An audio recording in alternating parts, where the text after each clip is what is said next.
साथीहरू, कतिपय व्यक्तिहरूलाई लाग्ला कि रवि लामिछाने सत्तामा जाँदा अथवा रवि लामिछानेको पार्टीले चुनाव जित्दा चाहिँ अब सहकारी पीडित अलपत्र पर्नेछन् अथवा सहकारी पीडितको पैसा चाहिँ झ्वाम हुने भयो भन्ने कुरा लगभग धेरै व्यक्तिहरूलाई लागेको हुन सक्छ। तर आज यसको जवाब चाहिँ रवि दाइको मुखबाटै सुन्नु होला तपाईहरू। म तपाईलाई एकैछिन यो भिडियो देखाउन चाहन्छु।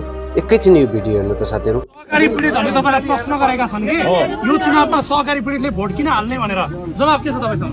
हिजोदेखि आजसम्म जवाफ दिने एउटै मात्र मान्छे रवि लामिछाने हो। कसैले जवाफ दिएको छैन। जवाफ फेरि पनि भन्छु, उहाँहरूले जवाफ होइन समाधान पाउनुहुन्छ। जवाफ होइन,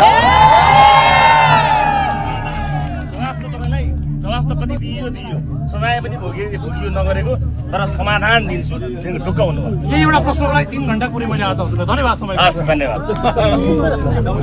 साथीहरू हेर्नुभयो भिडियो। रवि दाइले भनेका छन् कि हामी राजनीतिकमा जवाब दिन आएका होइन, यानि कि सहकारी पीडितलाई जवाब मात्र दिन आएका होइन, हामी समस्या सावधान गर्न आएका हौँ भनेर भनिसकेका छन्। हो, तपाईँ हामीले बुझ्नुपर्ने कुरा यही हो। तब हामीलाई थाहा पनि छ कि अरू यो देशका ठुला बडा व्यक्तिहरू जो हामीले वर्षौंदेखि भोट दिएर पठाएका थियौं, ती व्यक्तिहरू चाहिँ उल्टै हाम्रो रुमेता मात्रै हेर्ने हुन्, उल्टै हाम्रो पैसा खानेहरूलाई भगाउने हुन् भन्ने कुरा तपाईँ हामीले देख्दै आएका पनि छौँ र भोग्दै आएका पनि छौँ। साथीहरू, कतिजनालाई विश्वास नलाग्ला रवि दाइले यो भनेको कुरा। मैले भन्छु तपाईहरूलाई विश्वास गर्नुहोस्, यो यथार्थ कुरा हो। यसमा विश्वास गर्नुपर्ने 100% देखिरहेको छ। किनभने रवि लामिछाने गृहमन्त्री हुँदा यही सहकारी पीडितको कुराहरू उठायो, यही भ्रष्टाचारका समस्याहरू उठायो। यी कुराहरू उठाउँदाखेरि, काण्डका कुराहरू उठाउँदाखेरि यी सम्पूर्ण पुराना पार्टीहरू मिलेर चाहिँ रवि लामिछानेलाई चाहिँ जेलमा हाल्यो। तर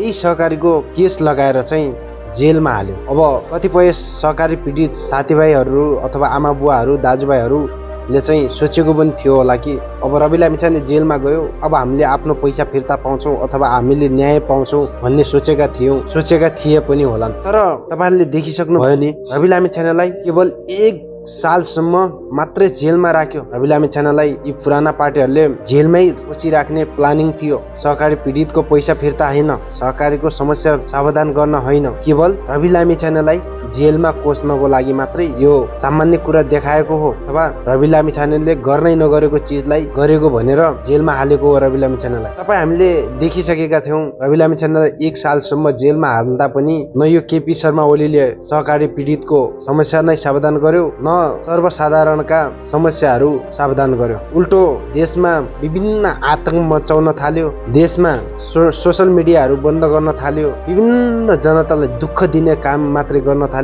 सर्वसाधारणका मुख बन्द गर्न थाल्यो। त्यसैले अब पनि तपाईहरूले यिनीहरूलाई विश्वास गर्नु भनेको एउटा आफ्नो खुट्टामा आफै बन्चरो हान्नु बराबर हो हैन। म त यही भन्छु। त्यसैले तपाईहरू यिनीहरूको विश्वास नगर्नुहोस्, यिनीहरूको पाछा नलाग्नुहोस् हैन, यिनीहरूले भनेका कुराहरू नसुन्नुहोस्, यिनीहरूको आश्वासनमा नलाग्नुहोस्। रवि लामिछानेले भनिसकेका छन् कि हामी राजनीतिकमा जवाब दिनको लागि आएका हैनौँ, हामी समस्या सावधान गर्नको लागि आएका हौँ भनिसक्यो। यो यथार्थ हो र यो सत्य हो र हुने यही नै हो।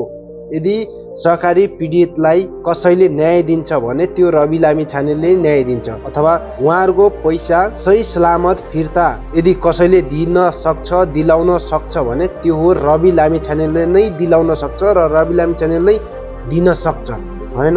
तपाईहरुलाई थाहै छ जुन सहकारी ठग अहिलेसम्म कुन ठाउँमा कुन दुलोमा छ भन्ने कुरै थाहा छैन। जीवी राई है मुख्य सहकारी नायक त जीवी राई हो नि हैन। खै त त्यसलाई खोजेको खै त केपी शर्मा ओलीको 1 सालसम्मको सत्ताले खै त यत्रो वर्षसम्मको सत्तामा बसेको थियो त केपी ओली, खै त त्यसले खोज्न सकेको जीवी राईलाई।